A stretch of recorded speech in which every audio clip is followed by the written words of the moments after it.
Pagi yang biasa berubah menjadi mimpi buruk. Jeritan seorang ibu, kobaran api dan aroma bensin yang menyengat mengisi udara Camp Hill, Australia. Di balik tragedi ini, tersimpan kisah seorang perempuan yang hanya ingin melindungi anak-anaknya.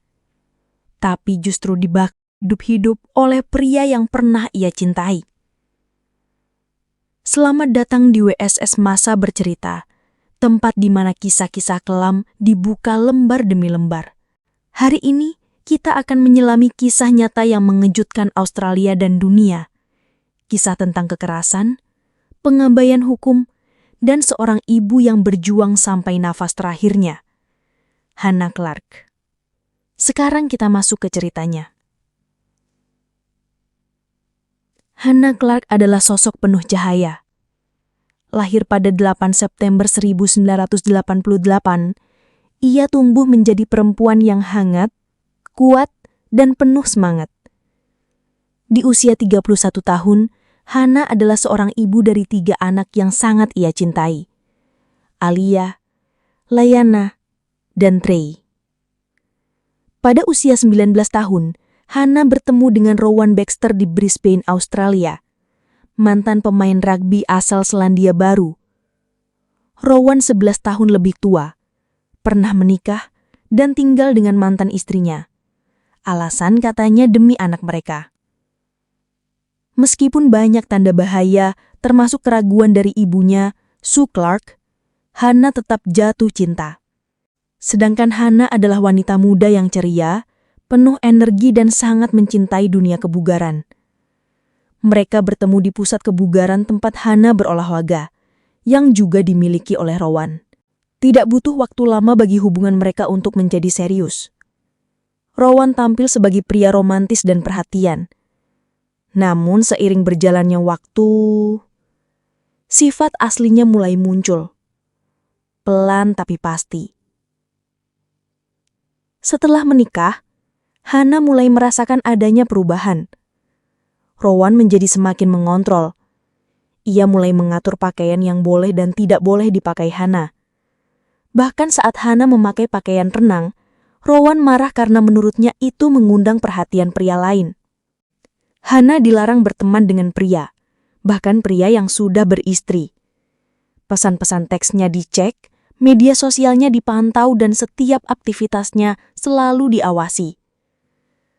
Rowan juga memutus hubungan Hannah dengan beberapa teman dekatnya dan secara perlahan membuatnya terisolasi dari dunia luar. Yang lebih parah, kendari itu meluas ke cara Hannah mengasuh anak. Rowan berkisirah bahwa dialah yang lebih tahu cara mendidik anak. Ia sering membentak anak ketika mereka membuat kesalahan kecil. Dan ketika Hannah mencoba membela mereka, Rowan balik menyalahkannya. Selama bertahun-tahun, Hannah terjebak dalam hubungan yang secara emosional melelahkan. Tapi seperti banyak korban kekerasan domestik lainnya, ia sempat menormalisasi perlakuan itu. Ia berpikir mungkin ini hanya fase sulit dalam pernikahan mereka, atau mungkin ia yang terlalu sensitif. Titik baliknya datang ketika Hannah menyadari bahwa bukan hanya dia yang menderita, tapi juga anak-anaknya. Mereka mulai menunjukkan tanda-tanda trauma dan hidup dalam ketakutan. Pada tahun 2019, Hannah memutuskan mengambil langkah besar. Ia pergi meninggalkan Rowan bersama 3 anaknya dan kembali ke rumah orang tuanya, Sue dan Lloyd Clarke. Namun meninggalkan pria seperti Rowan tidak semudah itu. Ia tidak hanya marah, ia merasa terhina. Ia merasa kehilangan kendali atas miliknya. Setelah Hannah pergi, Rowan tidak berhenti mengejarnya. Ia kerap menunggu di luar rumah orang tuanya, mencoba menyelinap ke sekolah anak-anaknya, dan mengirim pesan bernada ancaman. Hannah mengajukan domestic violence order atau semacam perintah perlindungan kepada pengadilan. Namun sayangnya perintah itu belum cukup kuat. Rowan masih bisa mendekati anak-anaknya dalam momen tertentu karena secara hukum ia masih memiliki hak sebagai ayah. Rowan pernah mendorong Alia hingga kepalanya pecah dan harus dijahit. Ia juga memaksa Trey yang masih balita mandi air dingin sambil direkam dan diunggah ke media sosial, seolah itu hiburan. Puncaknya terjadi saat Rowan menyerang Hana sepulang dari latihan gulat Jepang. Ia mencekik leher Hana, mengancam, dan memaksanya tunduk. Ketika Hana akhirnya menelpon polisi, petugas di ujung telepon menyebut kata yang selama ini tidak ia sadari. Kekerasan dalam rumah tangga. Itu menjadi titik balik. Hana mengemasi anak-anak dan pindah ke rumah orang tuanya. Namun, secara hukum, mereka masih suami istri, dan celah itulah yang kemudian dimanfaatkan Rowan. Rowan menculik putrinya, Layanah, selama 2 hari. Hana diliputi ketakutan. Setelah insiden itu, polisi menyarankan perintah perlindungan. Tapi Hana ragu. Ia tahu betul, Rowan bisa membunuh. Dan ternyata, ketakutan itu bukan sekadar bayangan. Langit di Camp Hill, Brisbane, tampak biasa-biasa saja. Di lingkungan perumahan yang tenang itu, tak ada yang menyangka bahwa dalam hitungan menit, suasana akan berubah jadi neraka. Pukul 8 pagi, Hannah Clark sedang bersiap mengantar ketiga anaknya ke sekolah.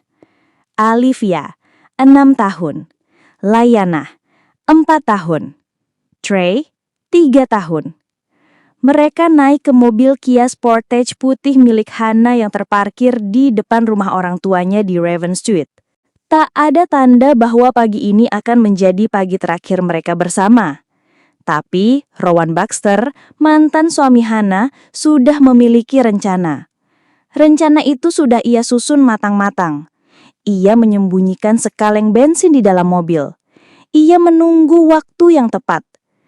Tanpa diduga, Rowan menerobos masuk ke dalam mobil Hannah, memaksa duduk di kursi penumpang depan. Hannah yang terkejut hanya bisa berteriak panik, tapi demi anak-anak, ia mencoba tetap tenang. "Ayo jalan, sekarang," perintah Rowan, dingin. Ia menggenggam tangannya, di matanya terlihat jelas, bukan cinta, tapi niat menghancurkan. Hannah tak punya pilihan. Ia menyetir beberapa blok, mungkin berharap bisa melarikan diri atau menemukan seseorang untuk menolong. Tapi ia tahu, waktu mereka hampir habis. Mereka berhenti di sebuah rumah di Raven Street, tempat seorang pria bernama Michael Zack sedang mencuci mobil di halaman. Dan saat itulah semuanya terjadi, dalam hitungan detik. Beberapa tetangga lain berlarian keluar. Seorang pengemudi yang lewat, ternyata seorang dokter, menepi dan langsung memberi pertolongan pertama pada Hannah yang tubuhnya hangus. Hannah terduduk, berteriak, menangis, menjerit, tapi tidak untuk dirinya sendiri. Ia meratap, "Kenapa aku tidak mati bersama mereka?" Dan di sisi lain, di tengah kekacauan, Rowan Baxter berdiri diam. Tubuhnya ikut terbakar, tapi ia tidak berteriak. Tidak meminta tolong. Sebaliknya, ia berjalan perlahan menjauh, berdiri di dekat semak-semak rumah tetangga, dan mengambil pisau dari sakunya. Ketika beberapa tetangga mencoba mendekat untuk menyelamatkan anak-anak, Rowan mengacungkan pisau ke arah mereka. Ia menghalangi siapapun yang ingin membuka pintu mobil. Ia tidak hanya ingin membunuh, ia ingin memastikan tidak ada yang selamat. Beberapa menit setelah ledakan, Rowan menusukkan pisau ke dadanya sendiri dan tewas di tempat. Polisi dan ambulans datang dalam waktu beberapa menit, tapi semua sudah terlambat. Ketiga anak Hannah ditemukan tak bernyawa di dalam bangkai mobil yang sudah hitam terbakar. Aliyah, Layanah, dan Trey, mereka tidak pernah punya kesempatan melarikan diri. Hannah bertahan beberapa jam di rumah sakit. Dalam kondisi sekarat, ia sempat berbicara sebentar pada petugas polisi, mengungkapkan bahwa Rowan-lah pelakunya. Beberapa jam kemudian, Hannah Clark meninggal dunia. Ia meninggalkan dunia dengan keberanian, kesetiaan sebagai ibu, dan bekas luka dari sistem yang gagal melindunginya. Hari itu, Camp Hill, kawasan damai di Brisbane, menyaksikan tragedi paling brutal dalam sejarah kekerasan rumah tangga di Australia. Hannah Clark bersama 3 anaknya, Aliyah, Layanah, dan Trey dibunuh oleh orang yang seharusnya melindungi mereka. Hena sempat bertahan beberapa jam di rumah sakit. Dalam kondisi sekarat, ia sempat bertanya pada dokter, "Anak-anakku, apakah mereka selamat?" Jawabannya adalah mimpi terburuk setiap ibu. Pemakaman Hena dan anak-anaknya dihadiri ribuan orang. Rakyat Australia berduka. Namun dari tragedi ini lahirlah harapan baru. Keluarga Hena mendirikan yayasan Small Steps for Hena yang bertujuan menyuarakan perlindungan terhadap korban KDRT. Kini, nama Hena Clark tidak hanya menjadi simbol tragedi, tapi juga simbol kekuatan seorang ibu yang hingga napas terakhirnya tetap berjuang demi anak-anaknya. Jika kamu merasa cerita ini menyentuh hati dan penting untuk diketahui lebih banyak orang, bantu sebarkan. Karena siapa tahu ada seseorang di luar sana yang juga butuh keberanian untuk keluar dari hubungan yang membahayakan. Sampai jumpa di kasus berikutnya. Selamat jalan Hena, Aliyah, Layanah, Trey. Kalian tidak akan pernah dilupakan.